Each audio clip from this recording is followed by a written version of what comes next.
frase del Che Guevara que a mí me parece muy relevante. En algún momento le preguntaron si era marxista y dijo que era marxista como se es darwinista o newtoniano, ¿no? O sea, y me parece que hay algo relevante y algo que a lo mejor no sabemos, que cuando estamos hablando de Marx, más allá de haber sido un militante del movimiento socialista, del movimiento obrero de su tiempo, que hizo tradición, es también un pensador científico cuyas ideas hay que debatir. En ciencias, una idea es correcta no cuando es la verdad definitiva, la verdad última, a la que ya no se puede añadir nada, sino al revés, precisamente al revés, cuando es posible construir encima, cuando es posible desarrollarla, ¿no? Entonces, es muy curioso que la gente que diga que Marx está superado como si fuera pues todo científico, en cierto modo, que acierta, en cierto modo, acierta para ser superado, para que se pueda construir encima de sus descubrimientos. Pero en el caso de Marx es muy chistoso que la ciencia de la economía, los hallazgos en la economía, en sociedad que hizo, son tratados como si fueran algo totalmente, pues, dependiente de si nos cae bien o si nos cae mal, ¿no? Entonces, por ejemplo, cada vez surgen nuevas supuestas refutaciones de Marx basadas en su vida privada, en su personalidad. Pero ¿sabías que Marx no trabajaba y que le debía dinero a su amigo Engels? Y la gente cree que con eso ya refutó el marxismo de una vez por todas. Es raro, ¿no? Es como si dijéramos, ¿sabías que Newton, no sé, tenía los pies fríos al dormir? Y entonces, por lo tanto, la gravedad no puede existir. Marx hizo algunos descubrimientos que tienen que ser conocidos si supuestamente buscamos superarlos, y por superarlos quiero simplemente decir construir encima, tienen que ser conocidos y me parece que no son a veces suficientemente conocidos, ¿no? Sus aportaciones específicas. Por ejemplo, la ley del valor, lo que llamamos la ley del valor, que es algo muy básico en la economía marxista, de lo que luego surgen toda una serie de cosas, pero que vale la pena saber qué es. Y es sencillamente el descubrimiento de que el tiempo de trabajo necesario para satisfacer un deseo es lo que le da a cada mercancía su valor. Y entonces viene la gente a decir que no es cierto, porque, por ejemplo, la oferta y la demanda es lo que le da a las cosas su valor. Pero conociendo bien la ley del valor, la teoría del valor, es otra manera más profunda de ver la oferta y la demanda. ¿Qué quiero decir? Trabajo significa la actividad que hacemos para satisfacer un deseo. No todo movimiento es trabajo. Trabajo es actividad útil. Si estoy muy nervioso y muevo mi pierna así, eso no es trabajar. Si satisfago un deseo social con esa actividad, entonces puedo llamar a eso trabajo. ¿Cómo se expresa esta utilidad del trabajo? En la demanda, ¿no? Si yo produzco algo que no tiene ninguna demanda en la sociedad, realmente no es que esa cosa no va a tener valor, pero no porque es que es la oferta y la demanda la que en sí mismo crea el valor de las cosas. El trabajo se expresa, o sea, el hecho de que el trabajo es lo que le da valor a las mercancías, se expresa, se hace visible para nosotros, se manifiesta en la oferta y la demanda. Y los descubrimientos de Marx, que parten de esta teoría del valor, solamente parten de esta teoría del valor, que por cierto no es un descubrimiento de Marx. Es chistoso, ¿no? Yo creo que muchos teóricos liberales que admiran mucho a Adam Smith y que odian a Marx dirían que la horrible ley del valor. Adam Smith fue uno de los descubridores de la ley del valor, que Marx retomó y simplemente sacó sus corolarios, llevó hasta sus últimas consecuencias. Uno de los corolarios que Marx obtuvo de esta ley del valor es la tendencia histórica de la caída de la tasa de ganancia. ¿Qué es esto? No significa que la ganancia se haga cada vez mejor, se haga cada vez menor, digo, ni que la explotación se haga cada vez menor. Al revés, se hace cada vez, tanto la ganancia como la explotación se hace cada vez mayor. Pero Marx descubrió, digamos, matemáticamente, que cada vez se necesita más inversión para obtener ganancia. De manera que el capital se va concentrando y se necesitan hacer más esfuerzos de extracción para poder seguir funcionando. Y eso pone un horizonte final, por así decir, al desarrollo del capitalismo.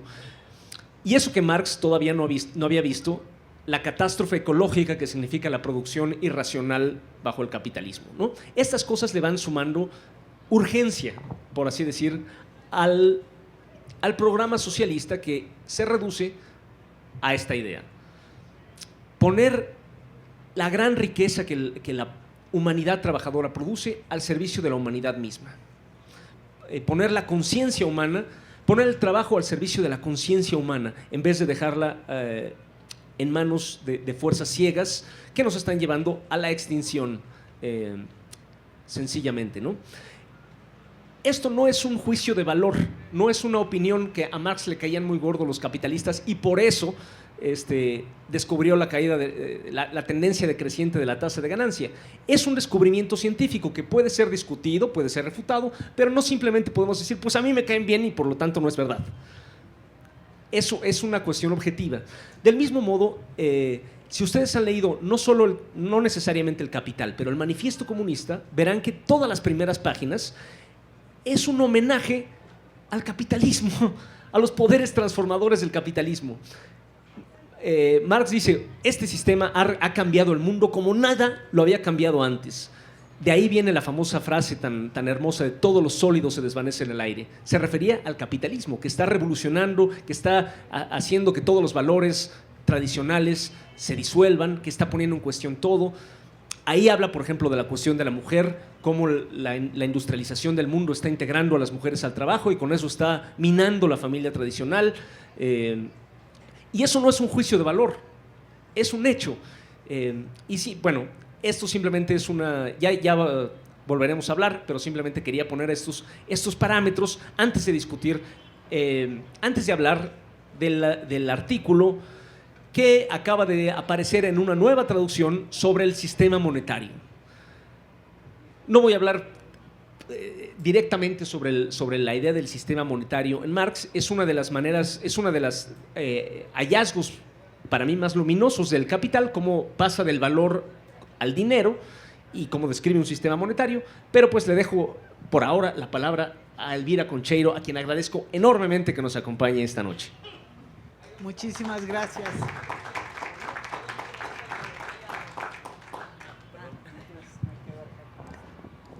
Muy buenas noches, muchísimas gracias. Como siempre, para mí es un enorme gusto y un enorme honor estar en los eventos que hace la Brigada para Leer en Libertad. Este inmenso esfuerzo, este enorme esfuerzo que tiene ya muchos años o varios años haciendo una labor porque leamos, porque nos acerquemos a la lectura de muy distintas maneras y muchas vías, pero alentando justamente el pensamiento crítico, pensamiento que se interroga, que intenta encontrar las razones, las causas de lo que vemos en apariencia. Y todos los días se nos presenta, lo sabemos en los medios de comunicación, lo sabemos en muchas cuestiones de la vida cotidiana, cómo esas apariencias engañan, ¿no? Y solo a través de la lectura, del conocimiento, de este esfuerzo tan humano, tan maravillosamente humano, de acercarnos al conocimiento que nos proporcionan tantos maravillosos libros, creo que podemos desentrañar esas apariencias. Y yo creo que a eso se dedicó Marx, a desentrañar qué había detrás de los procesos sociales, políticos, económicos. Él no es economista, él no es filósofo, él no es historiador, no es sociólogo. Es un científico social de nuevo tipo, que todavía no existe propiamente en nuestras universidades, aunque hay esfuerzos enormes por la interdisciplina, por el conjuntar conocimientos de áreas distintas. Pero Marx, hace siglo y medio, lo inauguró, justamente. Entonces, estamos ante un autor que es de enorme riqueza, que no entra en ninguna casilla. Eso es lo fantástico, que a mí lo que más me gusta de Marx, que no entra en ningún cajón, por más que todo mundo se dedica a ver en qué cajón lo mete, ya sea para sacar provecho, para estudiarlo desde alguna manera, o para denostarlo, como dice Oscar, ¿verdad? A decir, no, entra aquí. No, como filósofo es pésimo, como economista peor, porque ¿a qué horas estudió economía? En fin. Es un científico social, ciertamente, pero es un científico social que puede abarcar desde distintas miradas la realidad por un compromiso. Y yo aquí sí difiero un poco, bueno, no sé si diferimos, pero por lo que dijiste, Pablo. Él en realidad no está al margen de un compromiso social para su propio conocimiento. Su conocimiento, no hay ciencia, no hay conocimiento científico que sea absolutamente impoluto, neutral, objetivo. Eso las ciencias sociales sobre todo se han encargado de desmistificarlo, de echarlo abajo. ¿Y cuál es el punto de vista de Marx que le permite ese conocimiento científico? Porque sin duda tiene un conocimiento científico. Es desde mi perspectiva que Marx es parte de un movimiento que irrumpe en el siglo XIX con esta visión del todo, de la totalidad. Está ubicado en un punto neurálgico del desarrollo capitalista que le permite mirar al conjunto de la sociedad. Y producto de ese movimiento, no al revés, producto de ese movimiento es Carlos Marx. Uno de sus mejores productos. Tiene muchos, tiene revoluciones, tiene muchos autores maravillosos, pero uno de ellos, quizá el primero, o uno de los primeros, no es cierto, hay otros autores maravillosos que produjo el movimiento obrero, pero sin duda uno de los más grandes es Marx. En la medida en que Marx tuvo ese compromiso de vida, que lo llevó incluso a que esta obra científica pasara a segundo plano cuando viene la revolución de la Comuna de París, o otros movimientos, otras grandes preguntas de los revolucionarios rusos, pues Marx dice, pues sí, con permiso, el capital es muy importante. Engels, desde luego, se jalaba las barbas y se enojaba, porque decía, ¿cómo no vamos a terminar esto? Y claro, le tocó a él terminarlo, o tratar de darle una conclusión que no tiene, ¿no? Y a lo mejor Marx sabía muy bien que su obra no tenía conclusión, porque su obra tiene ese compromiso con el cambio de la sociedad. Su obra es parte de esa transformación permanente de la sociedad, no en general, no cualquier transformación, sino la transformación que pueden hacer los trabajadores. Esa es la maravilla de Marx. Y pocas veces entendemos o nos enseñan que los movimientos producen conocimiento. Y producen un conocimiento científico del valor hasta ahorita no rebasado de Marx, porque esto que acaba de explicar aquí Oscar es un conocimiento que no ha sido rebasado por la ciencia económica, por la filosofía, por la sociología. Sigue siendo, lo han discutido mucho, pero siguen siendo verdades de la sociedad capitalista en la que nosotros vivimos. Por eso nos pareció muy interesante y la verdad un acto de rebeldía antineoliberal publicar un texto que está inédito en español o estaba inédito en español, que es un manuscrito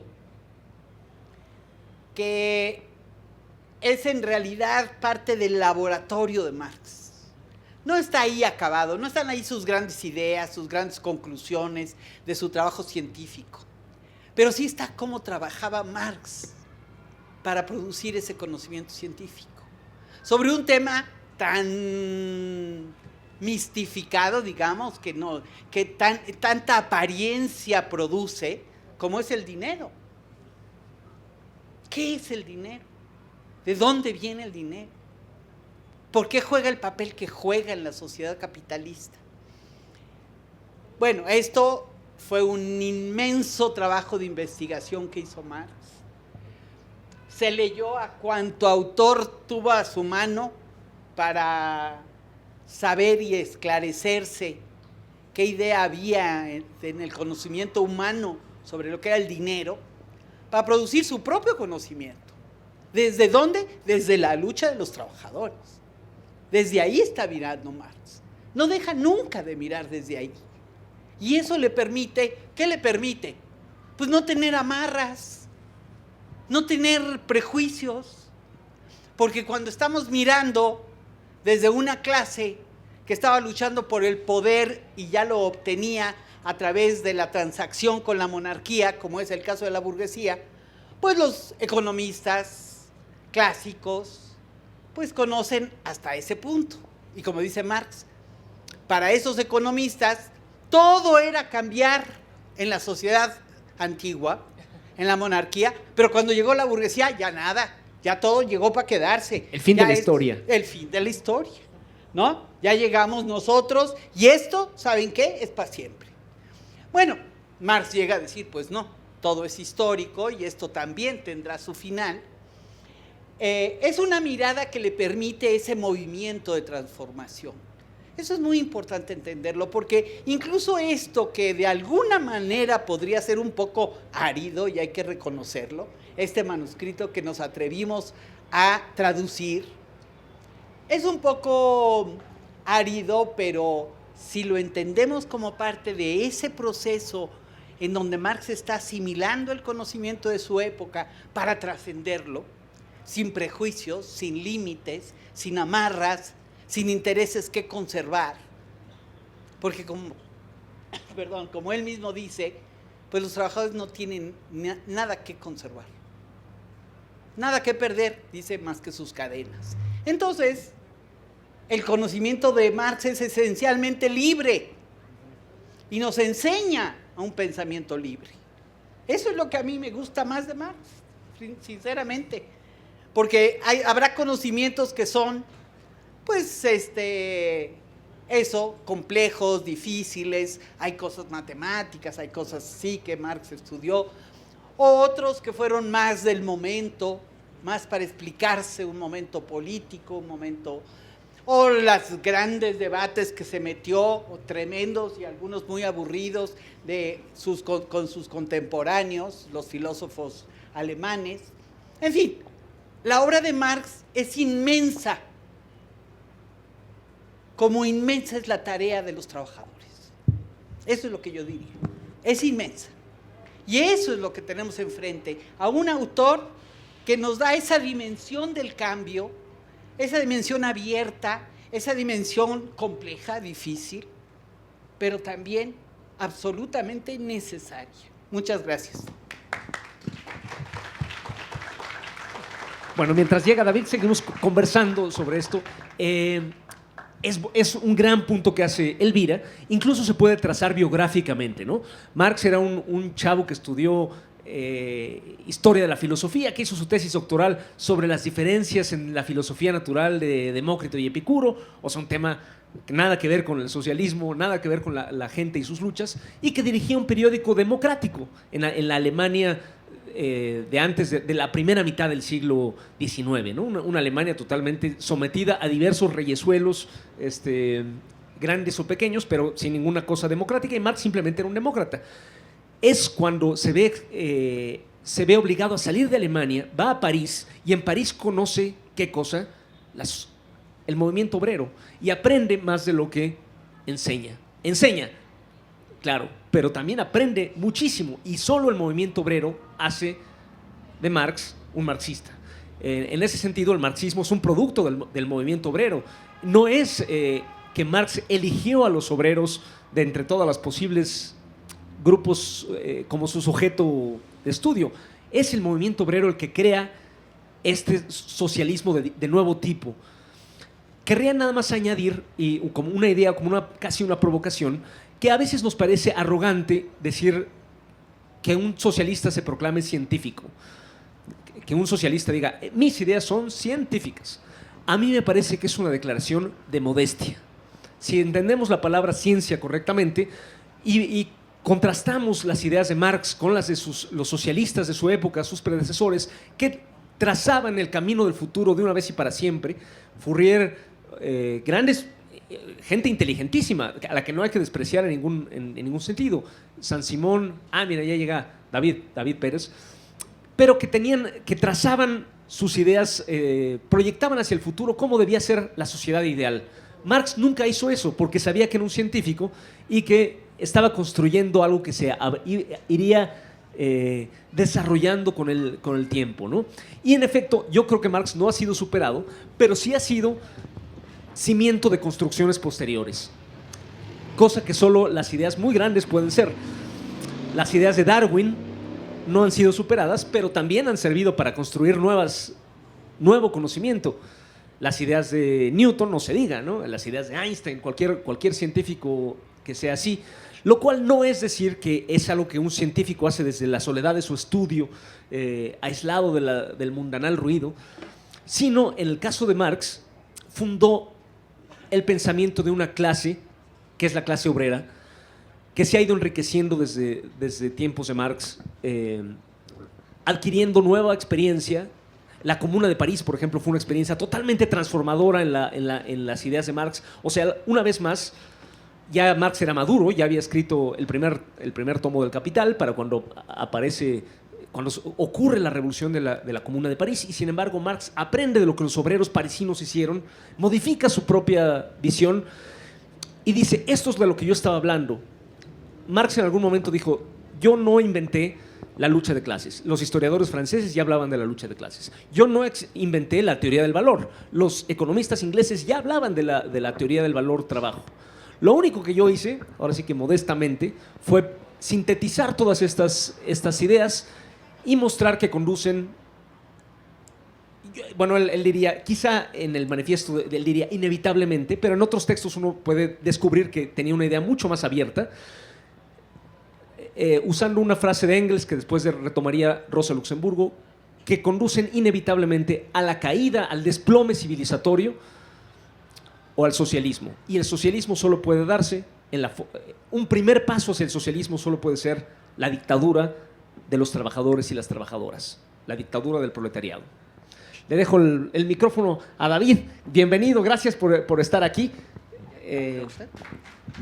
Y para que nos vayas platicando del texto que apareció en la revista Conciencias.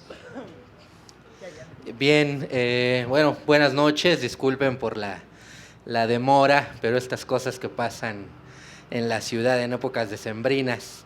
Y entonces vengo corriendo desde allá, desde la avenida Cuauhtémoc, tratando de alcanzar a llegar con ustedes. Así que bueno, pues muchas gracias a los compañeros, compañeras organizadoras de la 12ª Feria de la Alameda Central por la invitación. Y bueno, se nos convocó, se nos invitó, pues precisamente para platicar de Marx, sí, desde luego, pero específicamente de una traducción, de una publicación que hemos hecho recientemente en el Instituto Nacional de Formación Política, que es esta que tiene aquí precisamente la doctora Concheiro, y que bueno, es tal vez la primera traducción de un texto inédito de Marx desde hace por lo menos 2 o 3 décadas, lo cual evidentemente en términos editoriales es algo muy relevante, sobre todo en estos tiempos en los que está en grave crisis el sistema neoliberal, ¿no? Y la prueba de eso en nuestro país inmediata, desde luego, es el actual gobierno, que trata, con sus contradicciones, con sus limitaciones, desde luego, todo proceso político las tiene, de tirar hacia abajo, ¿no? Pues hacia dónde más, de tirar hacia abajo precisamente todas y cada una de estas estructuras, todos y cada uno de estos elementos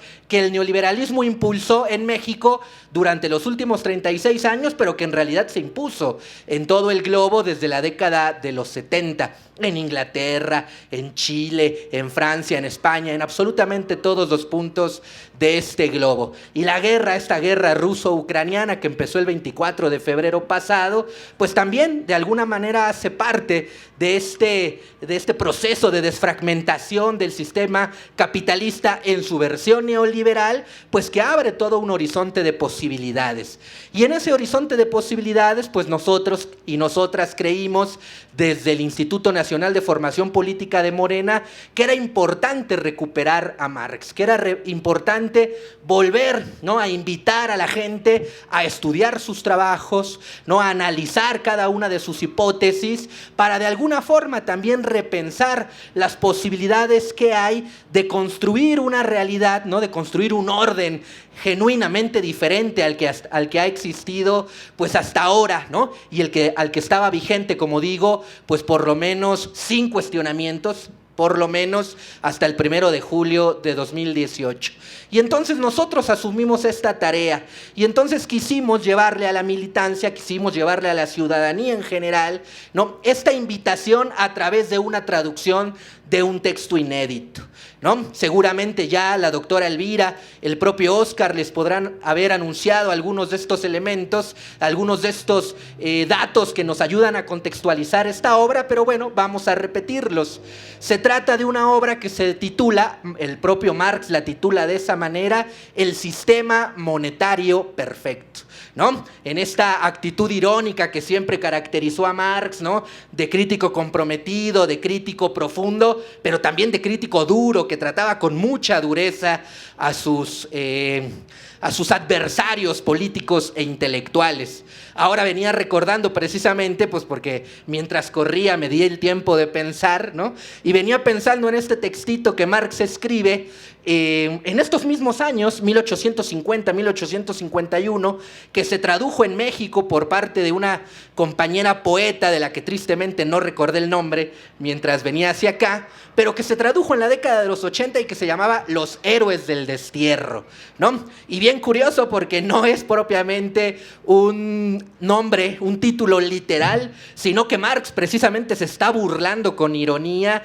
de aquellos exiliados alemanes que viven en Inglaterra en el mismo tiempo en el que escribió El sistema monetario perfecto y que quieren ser o que pretenden ser o que se presentan como los máximos exponentes de la revolución alemana y de la revolución europea. Y Marx les dice no. Y entonces les contesta con un textazo impresionante que Marx preparó para la imprenta, pero que de pronto se perdió y de pronto se recuperó la mayor parte, pero no todo, y que se publica justamente con el título que Marx le dio, que es Los héroes del destierro. Y él va mostrando, ¿no?, desde este análisis profundo que lo caracterizaba, pero duro, a la yugular, pues que estos no son, piensa él, más que meros charlatanes, que están queriendo vender su discurso como algo que no es, y presentarlo con una radicalidad, y ahí es donde me gustaría llegar realmente, que propiamente no existe y que propiamente no representa.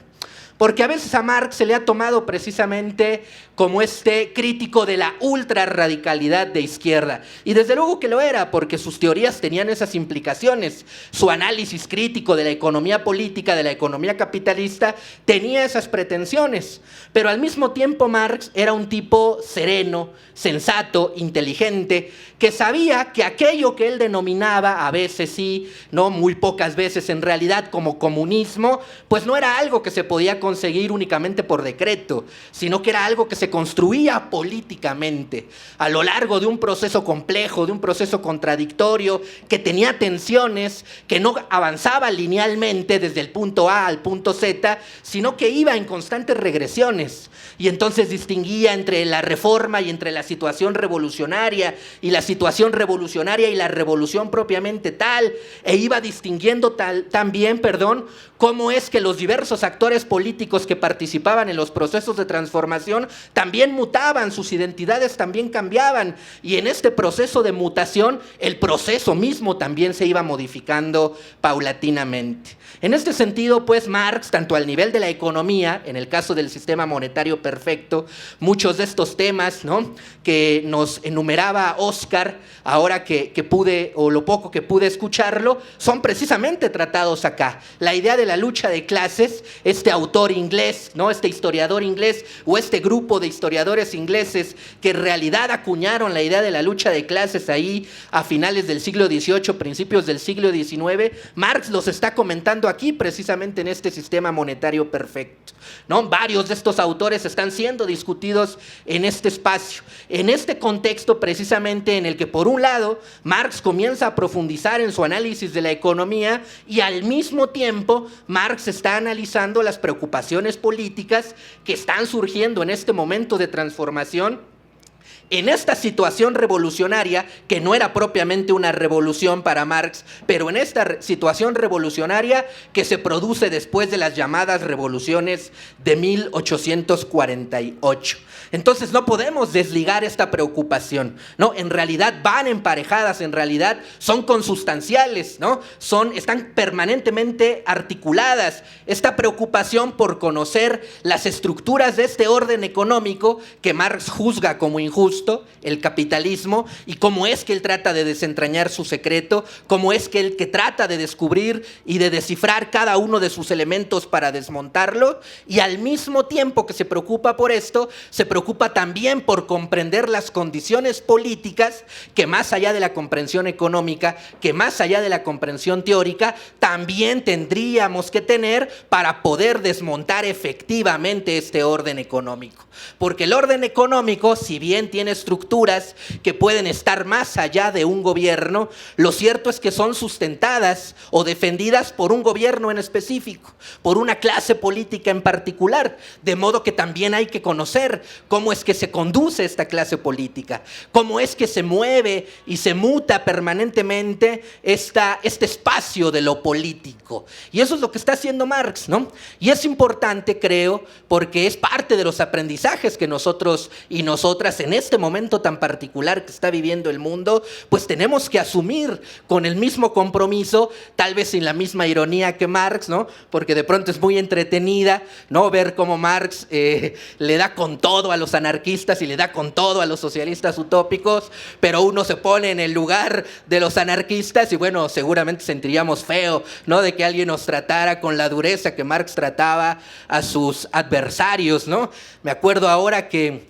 aún no recuerdo el nombre, pero ahí está en ese textito, ¿no? Sobre todo en el trabajo editorial que se hizo en las notas, que Marx glosa a un discípulo de David Ricardo, pero nunca lo menciona por su nombre, sino que lo menciona como el traficante de ideas ajenas, ¿no? Imagínense nada más, ¿no? Y sí, es cierto, ¿no? De pronto por ahí el discípulo de Ricardo, pues glosaba mucho a Ricardo, bueno, pero cuando uno es discípulo, ¿no? Difícilmente se puede, ¿no? Separar del todo de sus maestros, ¿no? Aunque después ya de un proceso de independencia teórica, ojalá, ¿no? Se logre, pero por principio uno los cita, uno recurre a ellos, y Marx lo trata con mucha dureza llamándolo traficante de ideas ajenas, ¿no? Entonces, bueno, ¿no? Más allá de la forma, ¿no? Más allá de las maneras que Marx ocupa precisamente para enfrentarse a sus críticos, ¿no? O para no a sus críticos, sino a sus adversarios teóricos y políticos,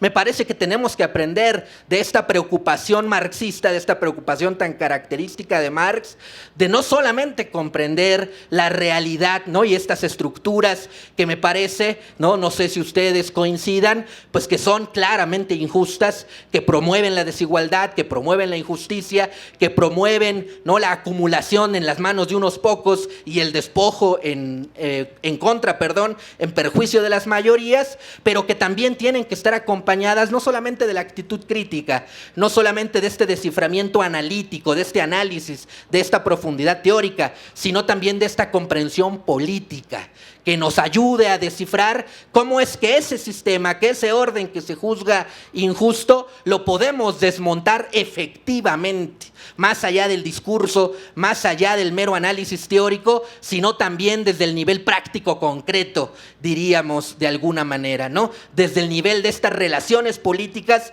que se entretejen todos los días, ¿no? Y que se ponen a discusión ahí en una institución pública como la que dirige precisamente la doctora Concheiro y que ya en alguna entrevista nos ayudó precisamente a entender, ¿no?, cómo es que se juega desde la preocupación económica, desde, ¿no?, una cabeza, una subjetividad marxista, el ejercicio de la función pública, ahí en donde uno encuentra todo este cúmulo de resistencias, de contradicciones, de obstáculos. A ese nivel también tenemos como Marx que preocuparnos para entender cómo es que se desmonta en este contexto y cómo es que se desmonta también de ahí desde donde se crean, se derogan y se reestructuran leyes, ¿no?, en las cámaras y también en el terreno de la lucha política, en las calles, en los debates públicos, ¿no? En fin, en todos los niveles de la representación política y en todos los niveles en donde se juega lo político. Y creo que Marx, Marx particularmente del sistema monetario perfecto,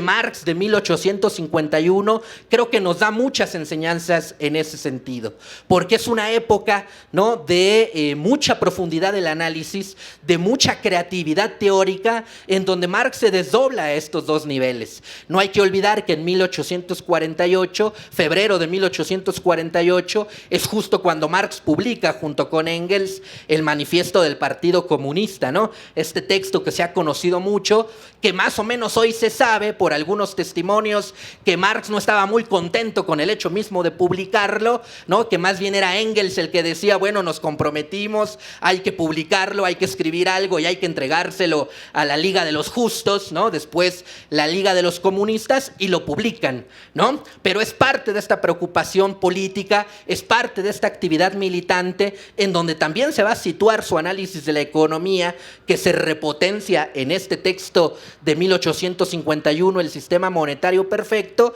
y esta preocupación a la vez también política, que no se puede separar la una de la otra, que podemos encontrar en este texto que les digo, se titula Los héroes del destierro, y que en Argentina, me parece,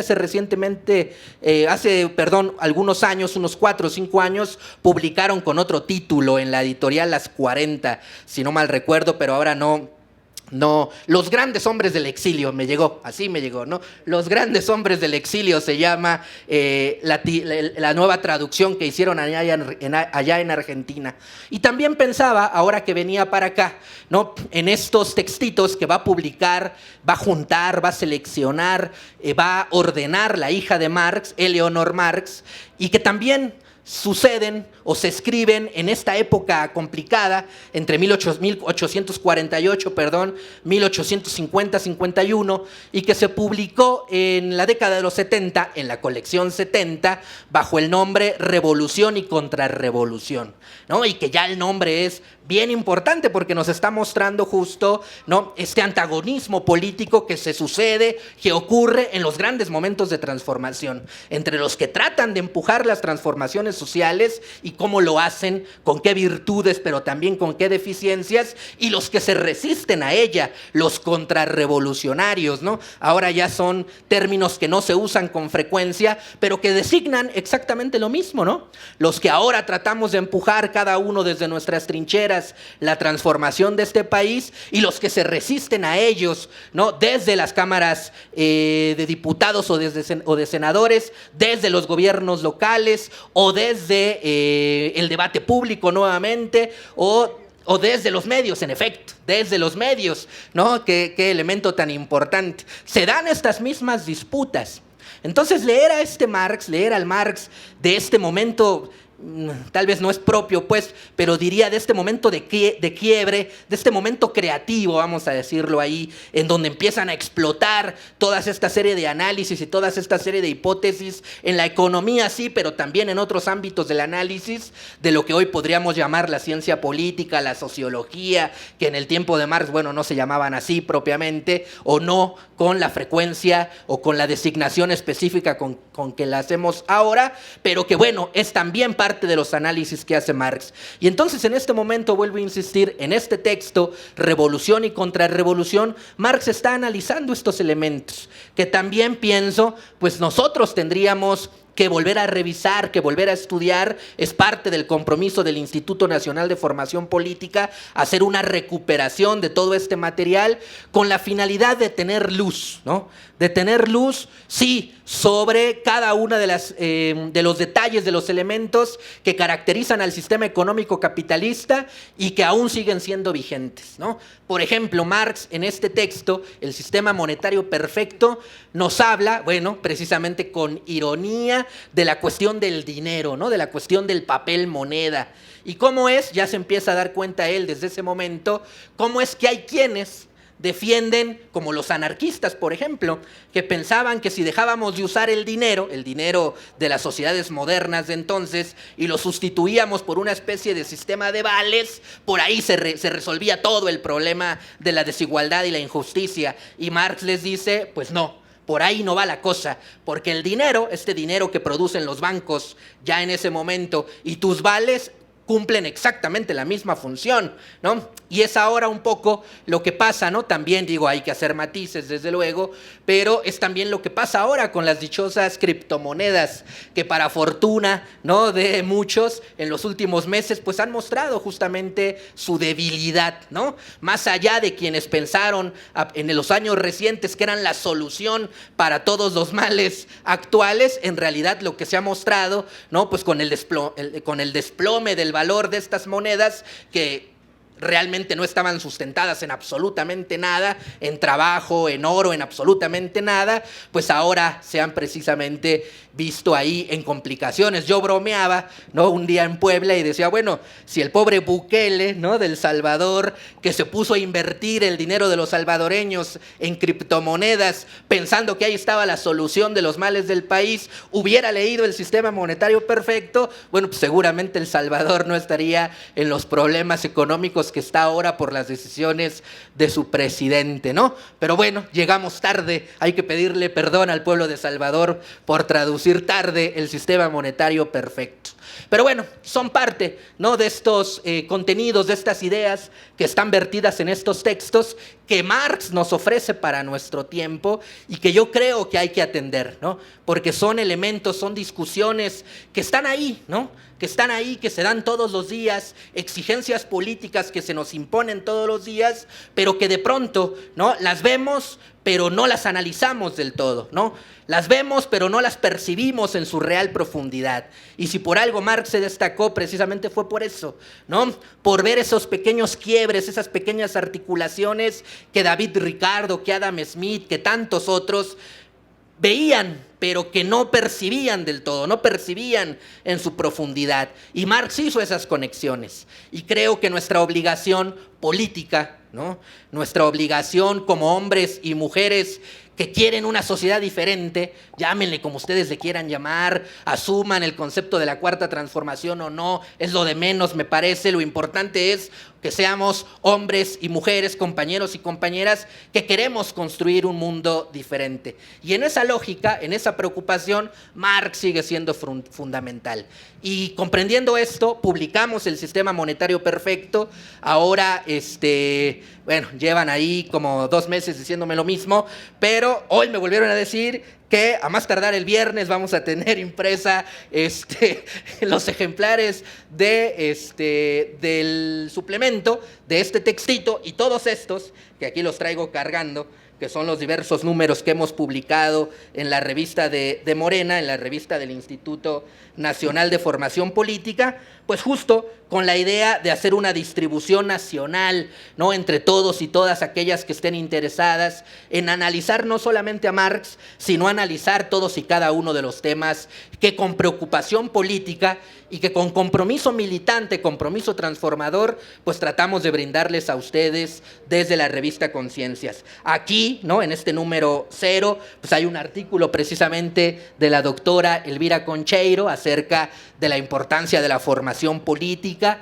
En fin, ya hay muchos materiales en torno a la necesidad de la transición energética, de dejar las energías fósiles y dar pie a otras. Sí, suena muy bien decirlo, pero ¿cómo lo logramos? ¿Cuáles son las mediaciones que están entre el proyecto honesto, genuino, necesario de hacer una transición energética y los 2,000 obstáculos que hay entre proponerlo y lograrlo, ¿no? En fin, son muchos temas, muchas preocupaciones. Ojalá que podamos vernos en otros espacios, ahí en donde tengamos ya la revista impresa para distribuirla gratuitamente entre todos y todas. Y mientras ese día llega, como siempre, bueno, pues los invito a revisar los contenidos de nuestra revista, a descargar este suplemento de Marx, el sistema monetario perfecto, desde la página www.revistaconciencias.mx, ¿no? Muy fácil la dirección. Así que bueno, pues muchas gracias y le paso el micrófono a Óscar.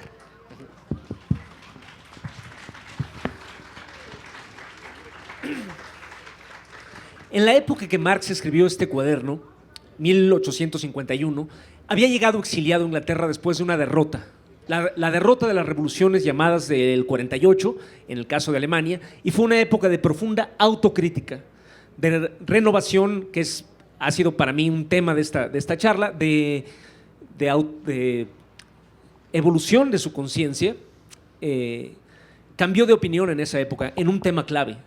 Durante la Revolución del 48, Marx había argumentado que los trabajadores de la ciudad donde él vivía, en Colonia, debían apoyar el movimiento democrático de la burguesía alemana, porque el carácter de la revolución tenía que ser necesariamente burgués en este punto. Después de la derrota, se dio cuenta de que este esquema era demasiado rígido. Perdóname, pero no, déjame que te corrija porque lo estudié a fondo y esa idea hay, pero no. Marx habló justo de la revolución democrática y la revolución permanente, que es... No, a eso voy. Es que precisamente a eso voy. Después de la revolución del 48, sí, pero sí lo hace en la 48, escribe un texto que es al que se refiere Elvira, que se llama La Circular a la Liga de los Comunistas, un texto maravilloso que Lenin citaría mucho después, donde Marx, sí, perdóname Elvira, pero sí, evoluciona. Y ustedes pueden ver la diferencia entre su política del 48 y su política de esa época. ¿Cómo evolucionaría también después de la Comuna de París? Volvería a evolucionar, ¿no?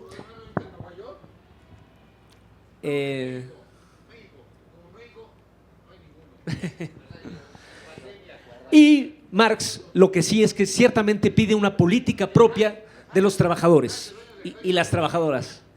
Déjanos hablar. Ay, perdón, gracias.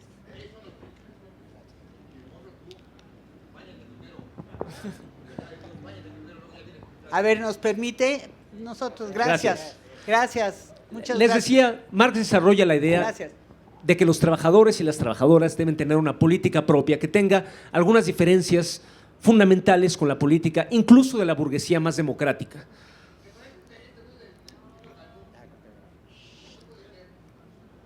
La política de los trabajadores necesariamente es internacionalista, a diferencia de la política burguesa, que es nacionalista. La política de los trabajadores es abiertamente de clase. Dice David, Marx reconocía que el sistema capitalista es injusto. Una frase provocadora de Rosa Luxemburgo es que Marx no toma en cuenta lo que es injusto y lo que no, porque para él la justicia y la injusticia es un reflejo de las contradicciones de la realidad. Para los capitalistas este sistema es maravillosamente justo. Para los esclavistas el sistema esclavista es maravillosamente justo. Es para los esclavos para el que el sistema esclavista no es justo. Es para los trabajadores que el sistema capitalista no es justo. Entonces la política de los trabajadores es clasista en el sentido correcto de la palabra. No pretende ser ahistórica, no pretende ser moralmente superior, sino que es fruto de una contradicción histórica que existe en la realidad. Y la política de los trabajadores es revolucionaria, en el sentido en un sentido nuevo. Sobre todo después de la experiencia de la Comuna de París, Marx concluye y resalta muchas veces que no basta conquistar las instituciones del Estado capitalista y ponerlas al servicio de los trabajadores, porque eso no se puede.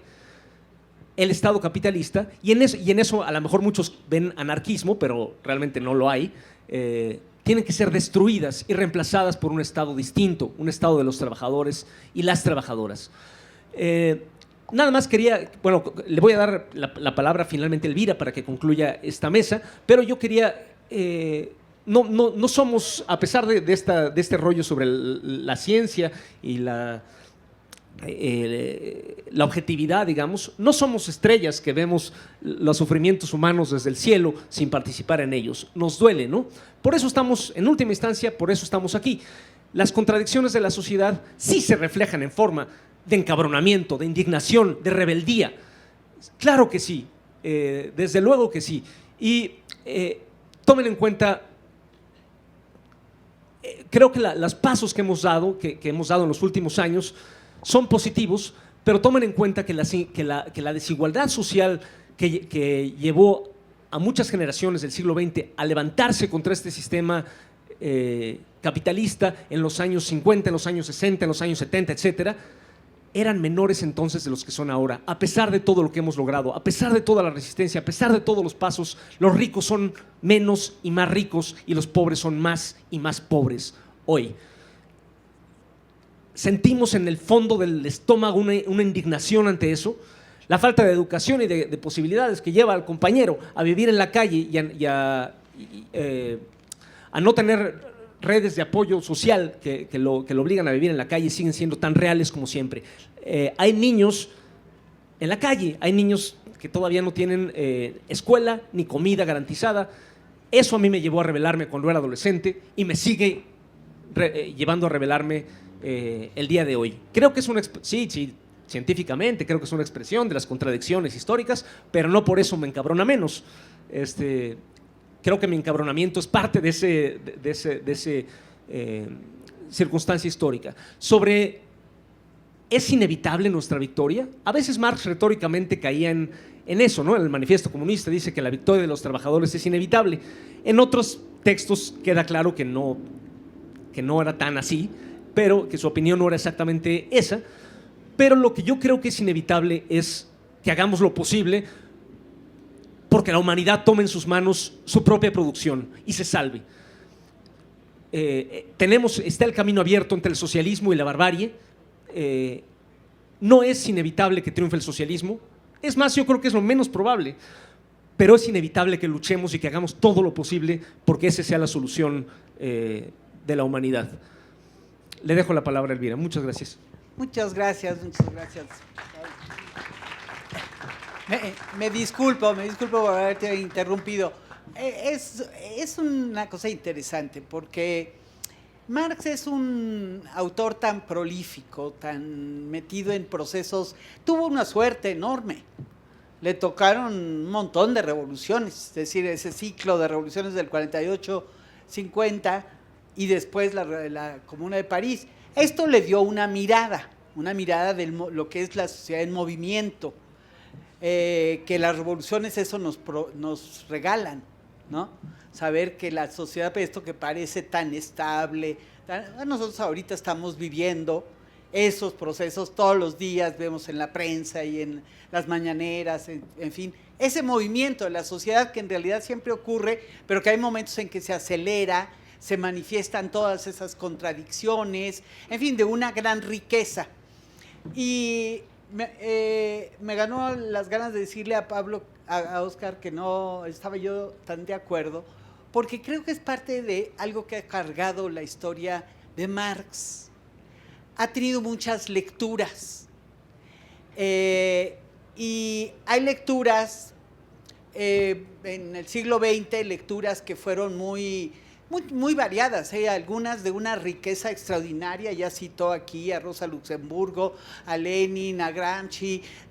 Tenemos una variedad enorme de marxistas, de los que siguieron ese pensamiento de Marx, que no solamente lo estudiaron muy a fondo, sino que produjeron conocimiento que se añadía, digamos, a las nuevas condiciones, a los nuevos momentos. Y hemos vivido, después de ese gran lapso en donde el movimiento de trabajadores puso muy de moda incluso a Marx, después de haber vivido un marxismo oficial que lo dogmatizó, también lo propagó, por cierto, todas las publicaciones soviéticas y eso permitieron que Marx estuviera en todos los lugares, rincones del mundo. pero también un marxismo dogmático que prescindía de leer a Marx y se hacía ideas generales sobre Marx, ¿no?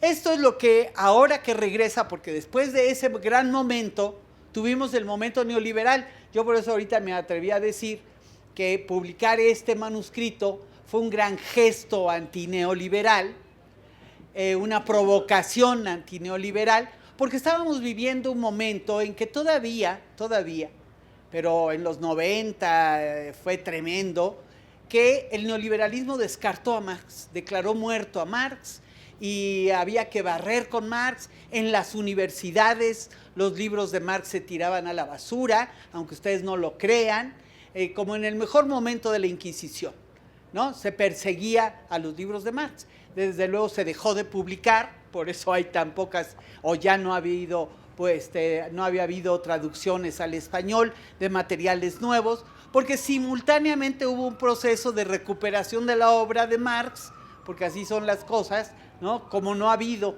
un equipo científico internacional que se metió a la obra de Marx, que es inmensa, y que está haciendo una nueva publicación de sus obras completas, sacando estos maravillosos manuscritos que no habían sido publicados. Y esta es la primera vez que se publica en español. Entonces, ¿qué es lo que tenemos que hacer con la nueva lectura de Marx? Ahora que Marx está de alguna manera de regreso, o no de alguna, de varias maneras, ¿verdad? De regreso. Ya nadie se atreve, por lo menos, a ir, como hacía el director de CONACYT de aquellos años, a tirar a la basura los libros de Marx de las bibliotecas que visitaba, ¿no? Es un gesto que yo nunca me voy a olvidar, porque esos son los neoliberales. Esa es la revolución conservadora, retrógrada de los neoliberales, que pueden tirar libros a la basura, el que sea, ¿no? Aquí estamos levantando toda clase de libros. Esto hasta de Milton Friedman, ¿no? Esto es lo que nos toca hacer a nosotros, efectivamente. El de CONACYT, el señor Falsati, le decíamos, era, ¿cómo se llamaba? Fausto Alzati. Alzati. Le dijimos Falsati porque era falso, no tenía doctorado y todos tenían que tener doctorado. Alzati, exacto. Ese publicó, ese hizo público esos gestos en varias bibliotecas, porque hicieron campaña de que Marx tenía que ser superado, desterrado, declarado muerto. Hicieron verdadera campaña. Entonces ahora las crisis económicas, los movimientos progresistas, nos vuelven a traer a Marx. ¿Y qué Marx nos traen de regreso? ¿Qué Marx quieres? Esa es una buena pregunta. Yo creo que lo tenemos que construir, efectivamente. Creo que es una buena pregunta. ¿Qué Marx queremos? Creo que tenemos que conocer esa historia de los varios Marx que a lo largo de su vida se recuperaron y cómo se recuperaron, pero creo que lo da el movimiento, más que las personas. El movimiento mismo, las complejidades de los movimientos, es que nos traen al Marx que necesitamos. Yo cuando leí yo decía, bueno, es una provocación nuestra del instituto de decir, sí, este instituto Morena publica a Marx, ¿cómo no? Claro que sí, ¿no? No son muchos los que publican a Marx, nosotros sí. Para refutar a esos neoliberales que creían lo que les he contado. Pero no solo, fíjense, esto que hablaba David es muy importante. Cuando lo publicamos un texto como es un texto de trabajo de Marx, la verdad es que lo sentíamos, lo íbamos descubriendo cuán útil nos era para muchas de las cosas que estábamos viviendo y estaban ocurriendo en nuestro país. Ese es necesariamente el Marx que va a ir regresando, con muchas más preguntas, con una historia inmensa en los hombros de toda la izquierda. Todas las izquierdas traen una historia atrás y hay que aprender de ella, hay que repetir lo que hay que repetir y no repetir lo que no hay que repetir, y hacerle nuevas preguntas a Marx, y vamos a encontrar, sin duda alguna, enorme riqueza que no se había recuperado, un Marx inédito, un Marx libre de amarras, de visiones estrechas, pero un Marx comprometido, siempre comprometido con la transformación de la sociedad capitalista en favor de los trabajadores. Ese es el Marx que siempre ha existido y ese es el Marx que se renueva necesariamente, porque los trabajadores cambian, porque los problemas que sufren los trabajadores cambian, porque la sociedad capitalista se ha hecho cada vez más salvaje, más brutal. Tienen eso razón también Óscar de decir, bueno, estamos ante un momento de barbarie, ¿no? Entonces las preguntas que le hacemos a Marx y mucho de lo que entonces escucharemos de él es en relación con este momento de transformación. Por tanto, los mexicanos teníamos que ser los que tradujéramos esta obra de Marx como una invitación a decirles a todos, miren, hay muchos Marx, no es el Marx consabido, no es el que ya sabemos todos o el que se habla tanto de él, el Capital, el Manifiesto, no, es un Marx nuevo, porque nuevos tienen que ser las lecturas sobre Marx. Gracias.